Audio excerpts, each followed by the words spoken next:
Have you ever watched a race car just tear through a corner? I mean, it looks like it's absolutely glued to the track, right?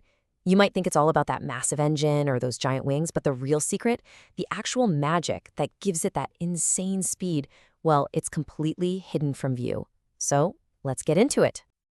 It's the big question, isn't it? How on earth do these cars carry so much speed through a turn that it just seems to defy physics? It's not just about raw power, and it's even more than just the crazy aerodynamics we can see. You see, the answer, the real unsung hero of all that performance, is the suspension system.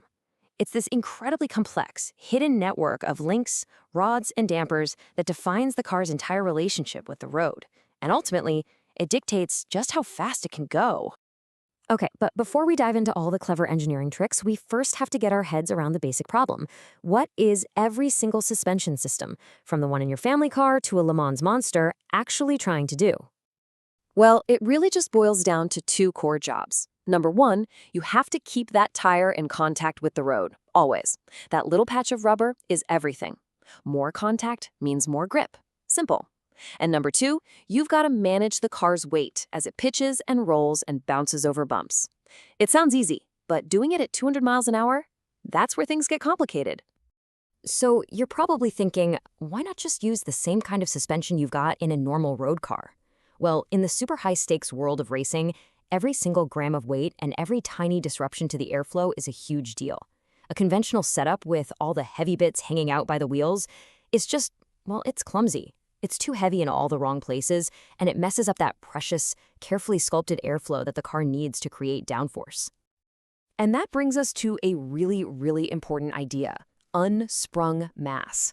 Basically, this is all the weight that the suspension isn't holding up. We're talking the wheel, the tire, the brakes, all of it. Think about it this way. The lighter those parts are, the faster they can react and follow the contours of the road. Lighter means quicker. And for a race engineer, cutting down on unsprung mass is a total obsession. Which leads us right to the first big solution, and probably the most common type of fancy inboard suspension you'll see in motorsport today. Let's talk about the pushrod system. So how does this thing actually work? Okay, picture this. The wheel hits a bump and it moves up.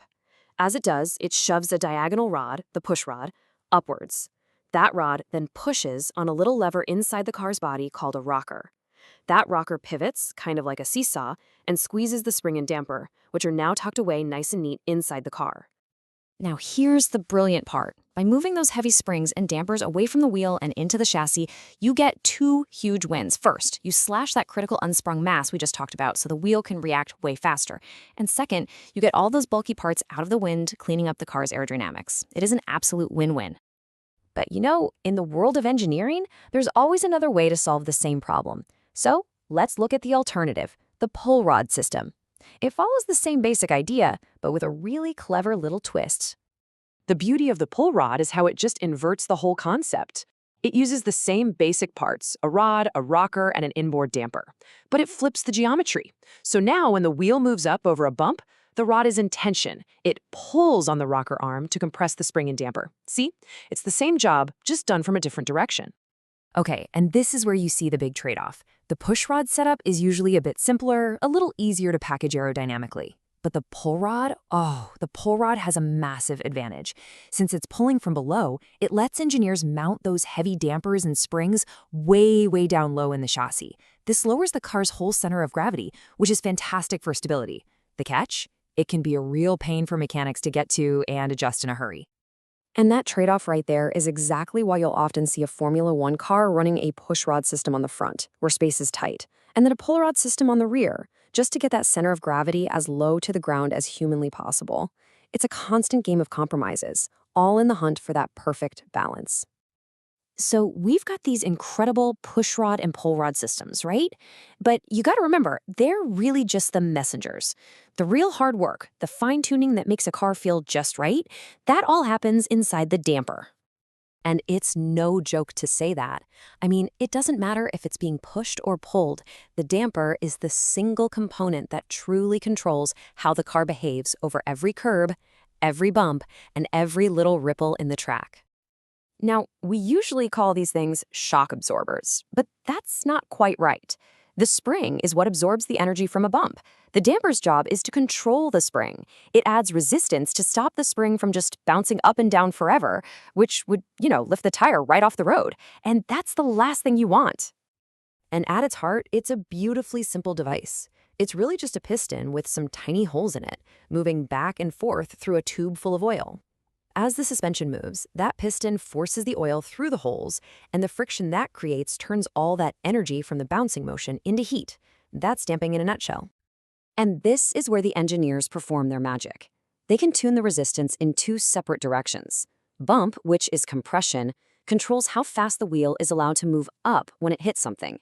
And rebound, or extension, controls how fast that wheel returns back down to the pavement. Getting that balance perfect is the secret to a car that's stable, predictable, and, most importantly, fast. So at the end of the day, all of it, pushrods, pullrods, bump settings, rebound settings, all of this incredibly complex engineering and all these clever trade-offs, they all exist for one single purpose: to keep that tiny patch of rubber pressed firmly onto the asphalt, maximizing grip every single millimeter of every single lap. So after all that, which is it? Pushrod or pullrod? Which one is actually better? The simple pushrod or the clever pullrod with its low center of gravity? Well, the answer, like with almost everything in racing, is it depends. It's a constant debate, an engineering argument that plays out in design offices and on the racetrack every single